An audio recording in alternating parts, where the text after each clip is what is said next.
All right, I've got my 3 audience members right in front of me, and I'll give you guys a quick look at my notes.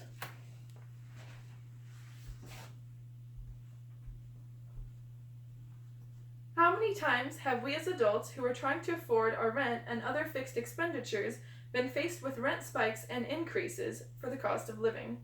As a full-time resident of Oak Harbor, Washington, it seems as though that rent is increasing at a steady rate for no other purpose than to give greater revenue to our rental companies.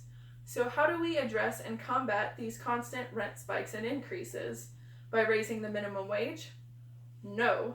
While many cities evolve around a systematic and relatively central cost of living compared to a minimum wage, Oak Harbor has never had that. Oak Harbor has always had a rather low minimum wage compared to a higher cost of living. However, local residents have recently voted on a bill that will raise our countywide minimum wage to $13.50 an hour by the year 2020. With this monetary increase for workers, there are several reasons why this bill should be reconsidered, amended, and even repealed altogether. Initially, the minimum wage has never been comparative to the cost of living in Oak Harbor. As a highly populated military town, we constantly have families moving in and out of our city, 85% of these families being military.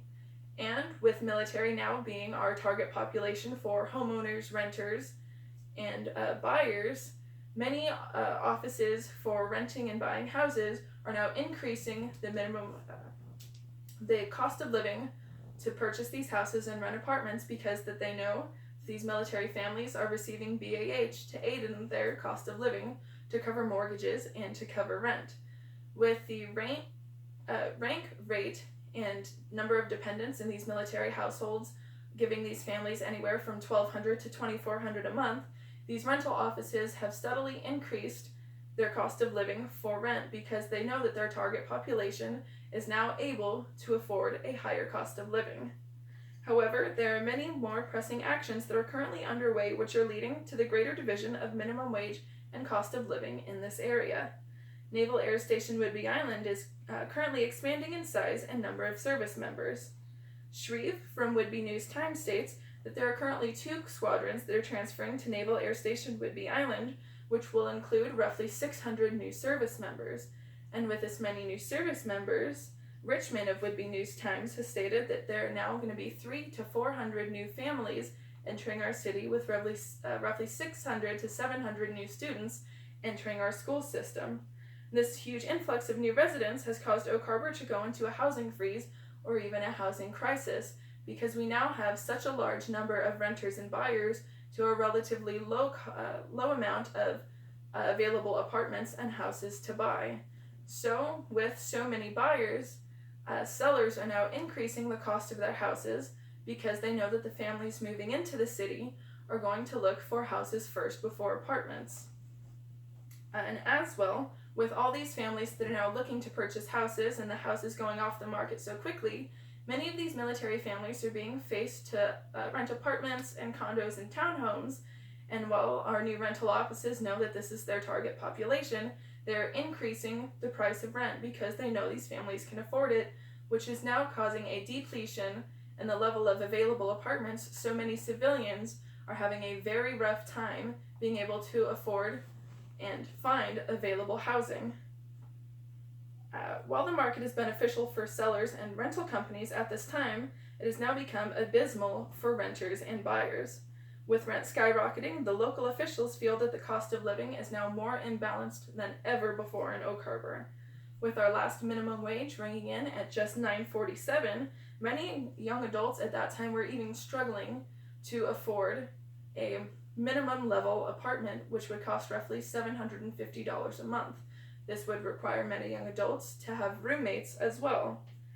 2 from the Whidbey News-Times has stated, with this new implemented plan, minimum wage is steadily going to increase until it hits $13.50 an hour in the year 2020.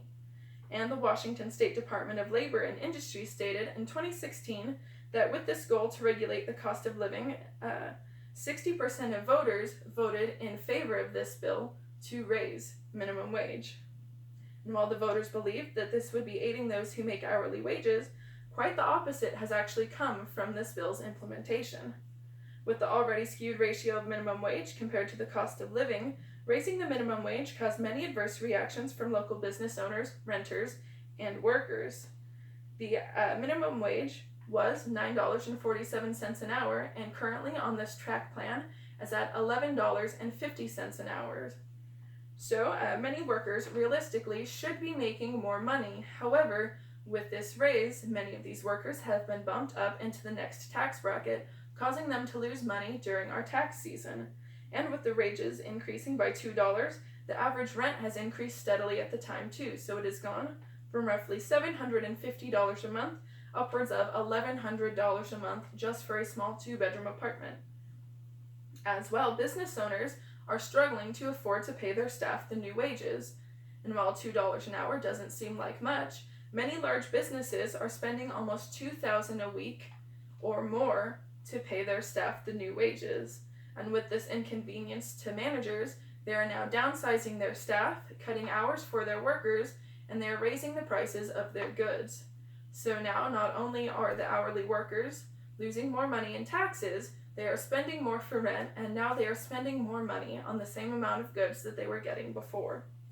And while some officials still have hope that the increase in wages will aid those receiving it, many compare our situation to that of other cities who have faced similar hardships. For example, Seattle has completed practices similar to this and experienced negative results as well. Seattle's minimum wage has never been comparative to their cost of living. Wallace of the Seattle News-Times stated that the average cost of living for Seattle was roughly $2,100 a month for a small 2-bedroom apartment. To combat this, the minimum wage for the greater Seattle area was raised to $15 an hour in hopes that it would help alleviate some of this burden to young adults and college students. However, with this raise in minimum wage also came a raise for the rent in that area. And Seattle today has one of the largest homeless populations in Washington state and even in our country. And these populations are facing almost epidemic proportions. With no affordable housing available, people are being forced to either live on the streets or move out of the city. And while comparing these cities, many believe that this could be a reality for Oak Harbor in the near future. Many forward-thinking locals believe that we are on the same path. With a constant struggle between a cost of living and minimum wage, there has never been a balanced median in Oak Harbor where while we are able to afford and have a decent cost of living, to as well be able to save money. Many young adults are now struggling more than ever to survive. They're being forced to live with their parents after graduation because of a lack of affordable housing, and if one young adult is able to find affordable housing, many are having to move in with roommates to cover the cost of living. And while they're doing this, many have little to no chance to save money that they're making from work. And even with roommates, many young adults are struggling to get by and survive. These costly necessities are driving many of these young adults into poverty at young ages.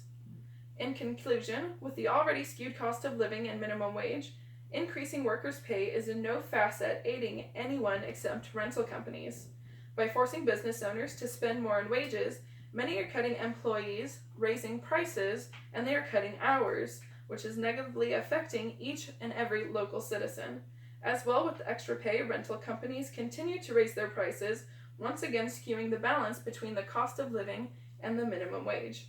Raising these wages is more hurtful than it is helpful for our local citizens, and it is now becoming visible in every facet of our society.